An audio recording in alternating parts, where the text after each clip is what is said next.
What's up, everybody? JR Raymond back again, coming to you from Classic Lanes here in Rochester Hills, Michigan, where today we're going to talk a little bit about the spine tilt, how far forward you bend or how far forward you don't bend, how it can affect your release and some of the things inside your game.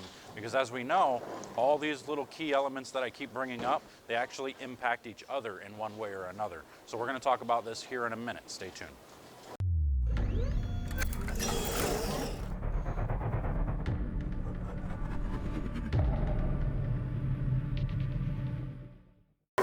Hey everybody, thanks for watching both the Life's Traction Control channel and the bowlerx.com channel. We try to make as much content as we possibly can for the bowlers to help you guys get as good as you can as bowlers. So please head over to patreon.com/Life's Traction Control and support the LTC show if you can. If you can't, no big deal. Just make sure to head over and hit that share button. Share it with all the bowlers across the world. Share it with all your friends all over all your social media platforms, and just help us spread the word so we can make bowlers better and do a little bit more for the sport of bowling.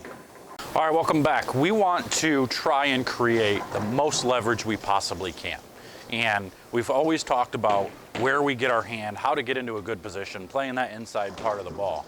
Well, where you bend your waist and how much you bend your waist can affect on whether you're on top of the ball, to the inside of the ball, to the outside of the ball. All these things come into play if you bend over too far or don't bend over enough. So what we want to try to do is we want to try to figure out how much should I actually bend over. Now, I've seen people who they literally let go of the ball and they're here trying to let go of it and going out on the lanes. And then I've seen people stand straight up and then they let it go from up here, So I think a lot of the times when people are bent over really far, it's because they're trying to get closer to the lane because they've been told, hey, you need to get it closer to your ankle, or you need to not get it out on the lane so far, you need to set it down on the lane. So their first instinct is to just bend over and get closer to the lane. And that's not what we want to do. All the bending really should come from your legs. So in order to get lower, we actually want to just bend at the legs, not necessarily with your waist. So what happens with the extreme bend is when the ball's in our hand, you'll notice right here,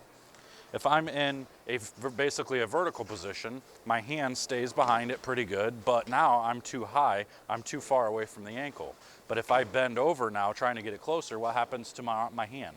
Now my hand gets on top of the ball, okay? I have a really hard time getting underneath the ball from here. And my hand has a tendency to go forward and to the outside because now my shoulder has to go forward when I bend down. Trying to keep your shoulder upright and throw it from here is super uncomfortable and almost impossible. Nobody's really gonna be able to do it properly from there, unless you're a two-hander like Anthony Simonson, who gets bent vertically and now you can hold it through there all the way through. So what we want to do is we want to try to just bend with our legs a little bit more, keep our waist a little bit more upright.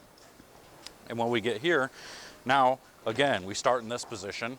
As we get lower, now we can still keep our hand underneath, but now our waist stays up.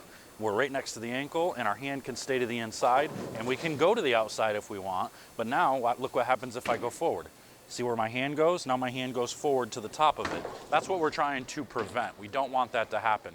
So the next time you go and practice, maybe try doing some no-step drills. Just standing at the line, making sure you're in a good position, getting nice and low, creating leverage. Now the ball doesn't have to be inches off the lane. It doesn't have to be that way.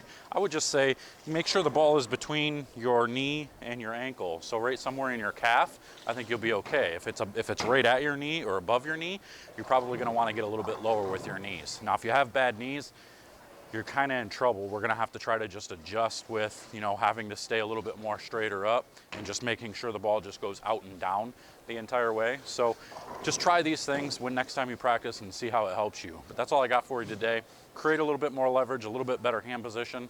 And until next time, we'll see you guys later. Take care.